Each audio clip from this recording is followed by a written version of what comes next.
ধর্মভিত্তিক যে সমস্ত প্রতিষ্ঠান, সেটা যে ধর্মেরই হোক না কেন, সেই জায়গায় কিন্তু এক ধরনের বলা যাবে না, কথা শোয়া যাবে না, মানে যেটাকে আপনি সহ্যও করতে পারবেন না, বলতেও পারবেন না, এক ধরনের রাগ ঢাক গুড় চলে। এবং আপনি দেখুন যে রাষ্ট্রে যখন ইসলাম ধর্ম হলো, সেটা কে করলো? এরশাদ সাহেব করলেন। এরশাদ সাহেবের সাথে ধর্মের কি সম্পর্ক, ইসলামের কি সম্পর্ক ছিল?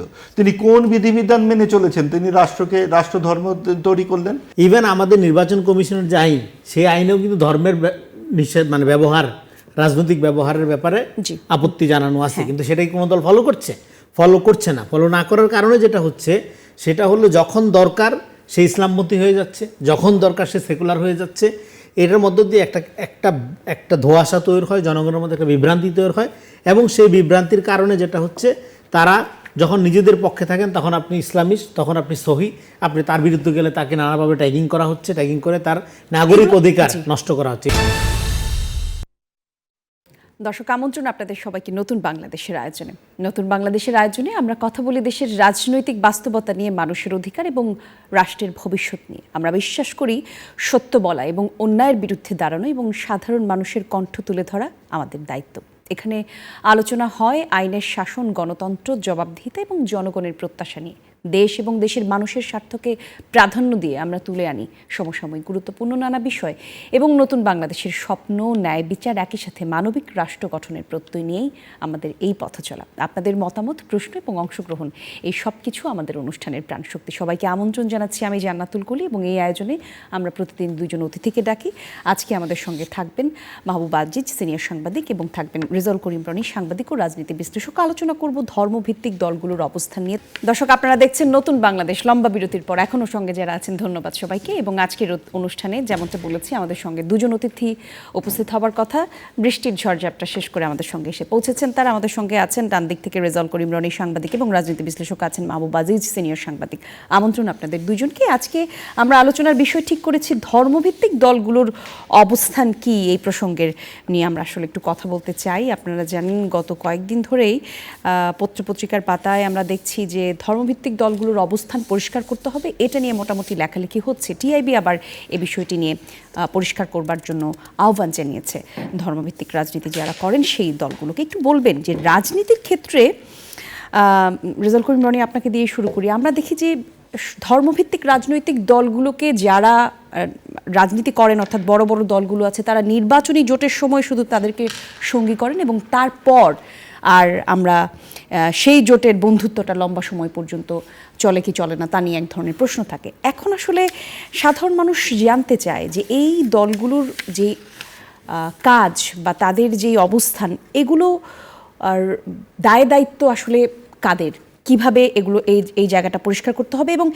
এই ধর্মভিত্তিক রাজনীতি নিয়ে মানুষের মধ্যে যখন প্রশ্ন তৈরি হয়, সেটারও একটা উত্তরের জায়গায় আমরা ধোঁয়াশা দেখি। সমাধান কোথায়? জি, ধন্যবাদ সবাইকে। আমার সালাম এবং শুভেচ্ছা জানাচ্ছি, এবং দুঃখিত একটু দেরি হয়ে গেল আসতে। যাই হোক, দেখেন, আপনি যে প্রশ্নটা করেছেন এটা বাংলাদেশের রাজনীতির জন্য সবসময়ের জন্য একটা জরুরি প্রশ্ন, সবসময়ের জন্য একটা গুরুত্বপূর্ণ প্রশ্ন। এবং ধর্ম রাষ্ট্রের সেপারেশন, এটা বেসিক্যালি আপনার ধরেন যে মডার্ন ডেমোক্রেটিক স্টেট ফরমেশনের বুনিয়াদী তর্ক, এবং এটা পৃথিবীতে হয়ে গেছে আপনার ওই প্রোটেস্ট্যান্ট মুভমেন্টের মধ্য দিয়েই। হ্যাঁ, চার্চের থেকে রাষ্ট্র যখন আলাদা হলো, সেই আলাপের মধ্য দিয়ে শুরু করতে হবে। তো যাই হোক, কেতাবি তাত্ত্বিক আলাপ বাদ দিয়ে বাংলাদেশের প্রেক্ষাপটে যেটা হলো যে আমাদের এখানে উপমহাদেশের রাজনীতিতে ধর্ম একটা গুরুত্বপূর্ণ ফ্যাক্টর। এবং বিখ্যাত লেখক আশিস নন্দী বলছে, যারা ধর্ম থেকে রাজনীতিকে আলাদা করে তারা না বুঝে ধর্ম, না বুঝে রাজনীতি। ধর্ম আমাদের জীবনে থাকবে, সমাজে থাকবে, কিন্তু ধর্মীয় রাজনীতি বলতে যেটা বোঝাই, সেটার সাথে ধর্মের খুব একটা সম্পর্ক নাই। যেমন ধরেন, আমরা এখন যেটা দেখতে পাচ্ছি ধর্মের রাজনীতির নামে, আমরা কিন্তু একটা সেন্টিমেন্টের পলিটিক্স দেখতে পাচ্ছি ইন দ্য নেম অফ ইসলাম। বাংলাদেশের সব মানুষ, ধরেন বেশিরভাগ মানুষই ইসলাম প্রিয়, বা তার মতো করে তারা ধর্ম পালন করে কেউ, এবং এখানে নানা ঘরানা আছে, নানা আপনার মতবাদ আছে, বা যেটাকে মাযহাব বলে, বা মাযহাবের ভিন্নতা আছে, কিন্তু আপনার যার যার মতো করে সবাই তারা ইসলামের অনুসারী হিসেবেই নিজেদেরকে দেখায়। এখন সেখান থেকে আপনি একটা মুসলিম সেন্টিমেন্ট, এক ধরনের একটা ব্যাখ্যা, এক ধরনের একটা ধরেন মওদুদিজম আপনি যদি দাঁড় করায় যদি বলেন এইবার এইটাই ইসলামী রাজনীতি, তাহলে আপনি দুইটা ক্ষতি করছেন। একটা হলো যে পুরা ইসলামী ধারার মধ্যে আরও যে বৈচিত্র্য আছে, আরও যে স্কুল অফ থট আছে, আরও যে রাজনৈতিক সম্ভাবনা আছে, সেটাকে আপনি ডিনাই করছেন। ডিনাই করে আপনি আপনার যে মতাদর্শ, আপনার যে ব্যাখ্যা, এটাকে চাপাই দেওয়ার চেষ্টা করছেন। আবার আপনি যখন সুযোগ মতো দরকার তখন আপনি বলছেন আপনি সবচেয়ে ডেমোক্রেটিক পার্টি। এইটা একটা এমন একটা প্রবণতা, আপনি ধরেন যে এইটা নরেন্দ্র মোদী বা ডোনাল্ড ট্রাম্প বা এই ধরনের যে এখন গ্লোবাল রাইট উইং যে ফেনোমেনাটা আমরা লক্ষ্য করছি আবারও, সেই রাইট উইং ফেনোমেনাটা এই ধরনের আপনার অনুভূতিকে আপনার রাজনীতিতে ব্যবহার করে, এবং সেক্ষেত্রে সবচেয়ে জোরালো অনুভূতি কি? ধর্মের অনুভূতি। সেই অনুভূতিকে রাজনীতি ব্যবহার করার নজির পৃথিবীতে আছে, এবং বাংলাদেশে যেহেতু বাংলাদেশের মানুষ যেহেতু আর কিছুর ঘাটতি থাকলে আবেগের কোনো ঘাটতি নেই, তো সে ঠিক মতো ধরেন আপনার দেখা গেছে টয়লেট করে পানি নেয় না, কিন্তু ইসলামের ব্যাপারে একটা কথা বললো, সে ধরেন ঐক্যবদ্ধ হয়ে হাজির হয়ে একটা তার ভিন্ন মতকে সে সংঘবদ্ধভাবে মপ করে ধরেন। আমরা এর আগে দেখলাম বিভিন্ন জায়গায় হামলা হইতে, বিভিন্ন আপনার বিভিন্ন ধর্মগুরু, ভিন্ন ধর্মের হ্যাঁ তাদেরকেও আপনার ধরেন অনেকে তো মারাই হইল, কেউ কিন্তু একজনকে তো মারাই হইল। তো যাই হোক, এই যে ব্যাপারগুলো, এই ব্যাপারগুলোর সমাধান কি হবে? সমাধান হবে দেখেন, একটা ডেমোক্রেটিক রাজনীতির মধ্যে কোনো রকম কোনো অনুভূতিকে, সেটা হলো কোনো গোত্র, কোনো ধর্ম, কোনো অনুভূতি প্রিন্সিপাল করা যাবে না, জাতীয় করা যাবে না।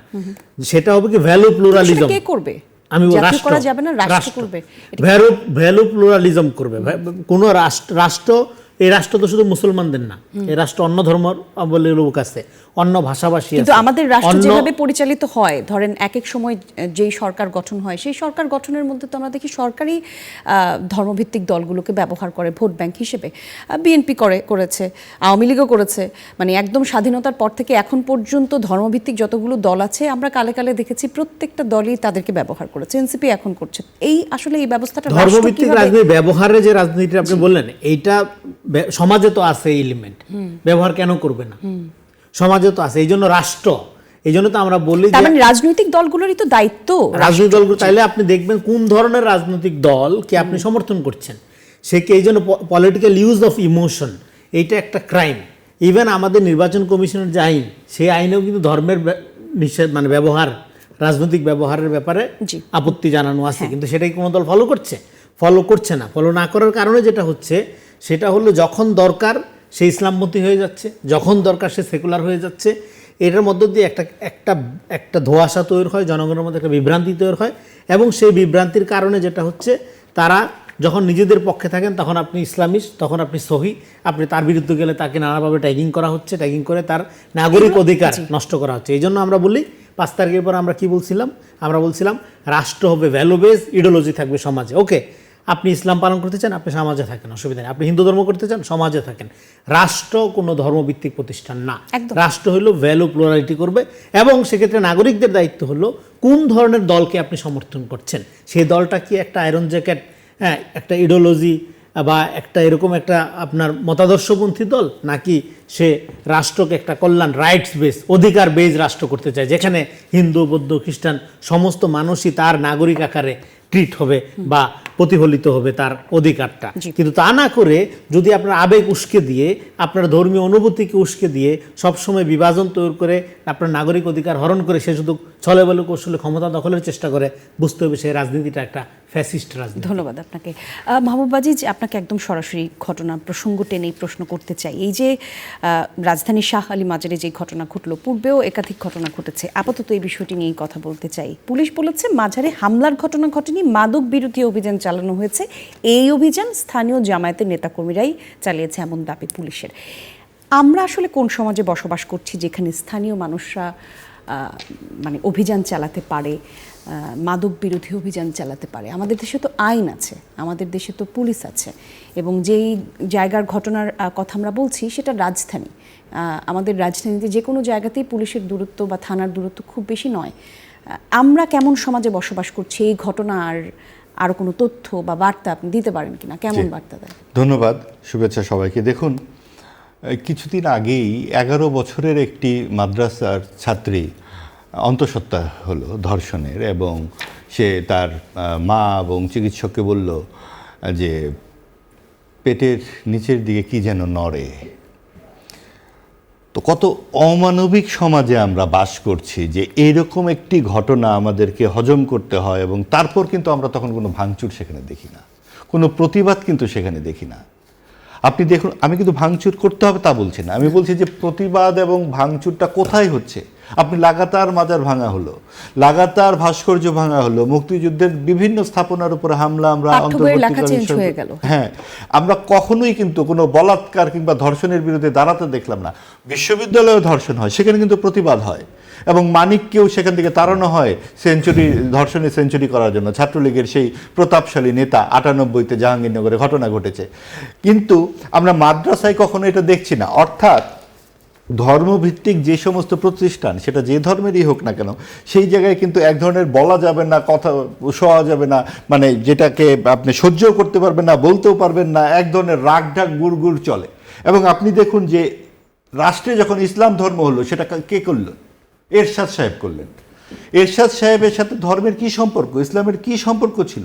তিনি কোন বিধিবিধান মেনে চলেছেন? তিনি রাষ্ট্রধর্ম তৈরি করলেন। এর আগে যদি আপনি পাকিস্তান পর্বের কথাটি ধরুন, যে পাকিস্তান সব সময় বিভিন্ন ধরনের ঝামেলা তৈরি করে রেখেছে এবং মাঝখানে ধর্মের শিখণ্ডীটা ঝুলিয়ে দিয়েছে। এবং এখানে যখন ব্রিটিশ রাষ্ট্র চলে যায়, এই ধর্মের মূলতেই কিন্তু দিয়ে দেশভাগের ঘটনাটি ঘটে, এবং সেখানে একটি হয় হিন্দুত্ববাদী রাষ্ট্র ভারত, আর একটি হয় ইসলামিক রাষ্ট্র পাকিস্তান। বাংলাদেশ মাঝখান থেকে বেরিয়ে আসে 23 বছরের যে শোষণ বঞ্চনার বিনিময়ে, সেটা হচ্ছে একটা ধর্মনিরপেক্ষ রাষ্ট্র। একদম। সেকুলারিজম এই শব্দটি শুধুমাত্র বাংলাদেশের সংবিধানেই আছে। আপনি 47 সালে যে ভারত স্বাধীন হলো, তার সংবিধান আপনি খুঁজে দেখবেন লেখা আছে সেকুলার। এখন তাহলে যে অবস্থা আমাদের দেশের, এই অবস্থা আমরা কিভাবে আসলাম? মানে আমরা কি আগালাম নাকি আমরা পেছলাম? আমরা অবশ্যই পিছিয়ে গিয়েছি। আমরা পাকিস্তানের দিকে হেঁটেছি। আমরা যে কোনো সরকার প্রথমেই ধর্মের আশ্রয়টা কেন নেয়? কারণ এখানে যুক্তিবোধের প্রয়োজন নাই। ধর্ম কিন্তু অত্যন্ত পবিত্র একটি ব্যাপার, এবং পবিত্র, ব্যক্তিগত, এবং এটা গিভেন। আমি বা আপনারা কেউই আমরা ধর্ম বাবা মার সাথে আলোচনা করে গ্রহণ করি না, কিন্তু আমরা সেটাকেই সেরা মনে করি এবং সেটার জন্য যুদ্ধ চালাই। কারণটা কি? কারণ এটা এক ধরনের আবেগ এবং এক ধরনের জাতীয়তাবাদ বোধ থেকে আসে, এবং ধর্মীয় উন্মাদনা সব কালে সব দেশেই এক ধরনের যুক্তিবাদ বর্জিত একটা বিষয়। এবং এটাকে পৃথিবী অনেক উন্মুক্ত। দুঃখিত আমি আপনাকে কাটলাম। এখন তো পৃথিবী অনেক উন্মুক্ত, আমরা পড়াশোনা করছি, আমরা বিভিন্ন দেশের সাথে কানেক্টেড। আমরা বলছি যে আমরা অন্যান্য দেশের যেই পড়াশোনা, কায়দা কানুন, এগুলো আমরা শিখছি, জানছি, তারপরেও আসলে আমরা তাহলে কোথায় আটকাচ্ছি? 24-এর পরে তো দেশ অন্যরকম হবার কথা ছিল। বহিরঙ্গের থেকে আমরা খালি নিচ্ছি, আমরা অন্তরঙ্গ মানে খুব ভেতরে যাচ্ছি না। আমরা 2 লাইনের স্ট্যাটাস পড়েই সব কিছুর বিবেচনা করে যাচ্ছি। আমরা বইয়ের ফ্ল্যাপ পড়ছি অথবা 2টা লাইন পড়ছি, এটাকেই বলছি যে সব কিছু। আমরা একটা গাছ দেখি, বনানী দেখি না। এই যে আপনার ভেতরে যাবার যে অনাগ্রহটা, সেটা আপনি কিভাবে বুঝবেন? আপনি দেখুন যে অন্তর্বর্তীকালীন সরকারের সামনে কি কোনো এজেন্ডা ছিল যে মুক্তিযুদ্ধকে নিয়ে বিতর্ক তৈরি করা? বারবার যখন বিভিন্ন পর্যায় থেকে বলা হলো অন্তর্ভুক্তিমূলক সমাজের একটা আকাঙ্ক্ষা থেকে 24-এর গণঅভ্যুত্থান হয়েছে। অন্তর্ভুক্তিমূলক সমাজ মানে হচ্ছে শুধুমাত্র 33টি রাজনৈতিক দল নিয়ে জাতীয় ঐক্যমত্য হতে পারে না, এবং সেখানে আওয়ামী লীগ যে দুরাচার করেছে সেটার বিহিত আপনি বিচার করুন, কিন্তু তাকে সমাজ থেকে বের করে দিয়ে নয়, নির্বাচন থেকে বের করে দিয়ে নয়। যেমন ভাবে আওয়ামী লীগের সময় তার বিরোধিতা করলে বিএনপি জামাত বলা হতো, ঠিক একইভাবে অন্তর্বর্তীকালীন সরকারের সময় এই ধরনের আদেশের ব্যাপারে বিরোধিতা করলে তাকে বলা হয়েছে আওয়ামী লীগের দোসর এবং ভারতীয় দোসর। এবং সেই কারণে আমরা যখন আওয়ামী লীগ জাতীয় পার্টি এক ধরনের বন্দোবস্ত দেখেছি, আমরা যদি ভুল খুব বেশি আমাদের যদি সন্দেহ করতে হয়, বিএনপি জামাত এবং এনসিপির যে রাজনীতি আমরা দেখতে চাচ্ছি, আমরা কি সেটারই অনুবর্তন দেখছি না? 14 সালের অনুবর্তন হয়তো পুরোটা নয়, কিছুটা ফিল্টার্ড, কিন্তু কোথায় যেন একটি বড় অনুপস্থিতি আমরা কি দেখছি না? আমরা যখন আওয়ামী লীগের সময় দেখব বিএনপি বাদ, বিএনপি সময় দেখব আওয়ামী লীগ বাদ। কেন আমরা সবাইকে মিলে একটি সমাজ, এটা কি শুধু একটি আবেগী আকাঙ্ক্ষা? এটা কি একটি যুক্তিগ্রাহ্য আকাঙ্ক্ষা নয়? আমরা যেই ধর্মটি গিভেন, যেই আমি পুরুষ আপনি নারী, আমরা গিভেন, আমরা কেউ এটা ঠিক করিনি, কারণ এটা আমাদের চয়েস নয়। তাহলে সেটি নিয়ে কেন আমরা শ্রেষ্ঠত্ব চাইব?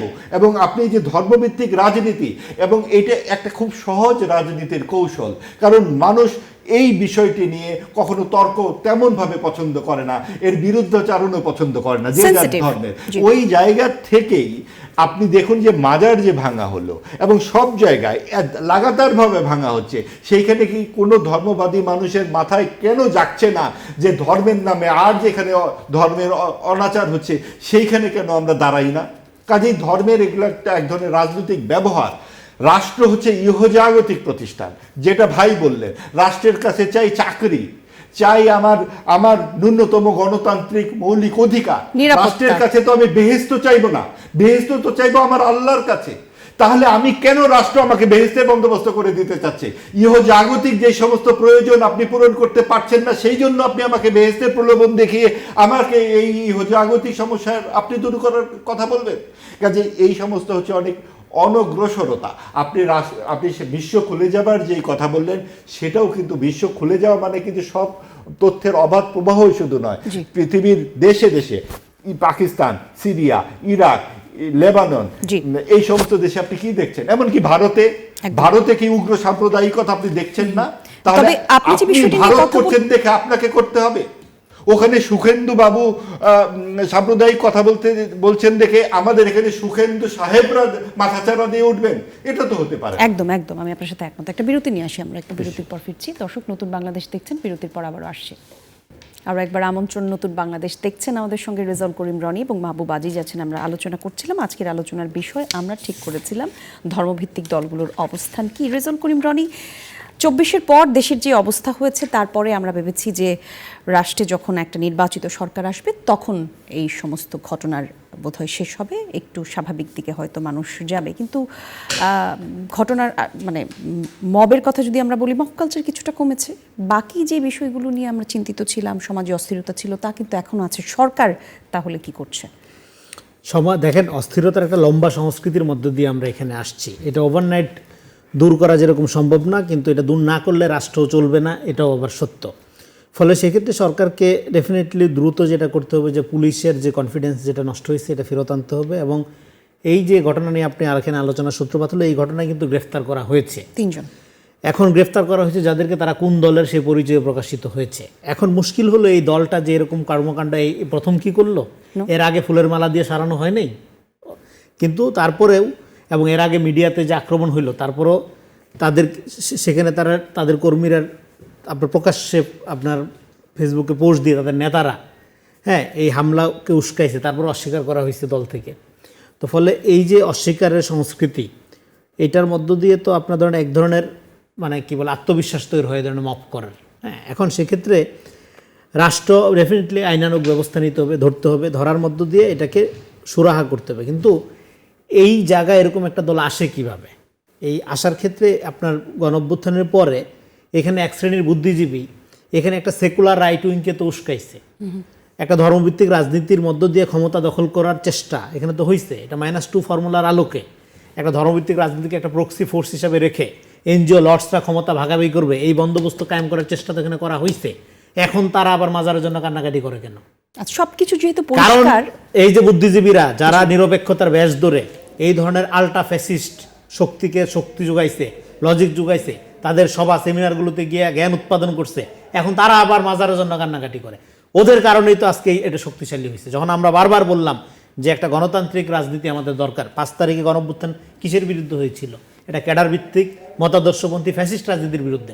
সেটা আপনি যদি 71-এর নামে করেন, সেটা যেরকম fascist, in the name of Islam Muslim সেন্টিমেন্টকে ব্যবহার করে করলেও সেটা ফ্যাসিস্ট। সেটার সাথে ইসলামের কোনো সম্পর্ক নেই। ফলে এই ধরনের রাজনীতিকে সেন্টিমেন্টাল মুসলিম সেন্টিমেন্টাল পলিটিক্সকে যারা এখানে আর বাই প্রোডাক্ট হিসাবে কি আজকে পশ্চিমবঙ্গে বিজেপিকে ক্ষমতায় আনা হলো। ফলে যারা এখানে ভারত বিরোধী ভারতীয় রাজনীতি করছে, যারা এখানে একটা হিন্দুত্ববাদী রাজনীতির কপি আকারে বিজেপি মডেল, আরএসএস মডেল এরকম ক্যাডার ভিত্তিক সংগঠনকে চালু করছে, আজকে তারা তো পারলে ক্ষমতায় চলে গেছিল। কিন্তু ফলে এটা আমি বলতেছি, এটা একটা সামাজিক ইনস্টিটিউট আকারে তারা সমস্ত জায়গায় ঘাপটি মেরে আছে, তারা সমস্ত প্রতিষ্ঠানে গুরুত্বপূর্ণ জায়গায় আছে।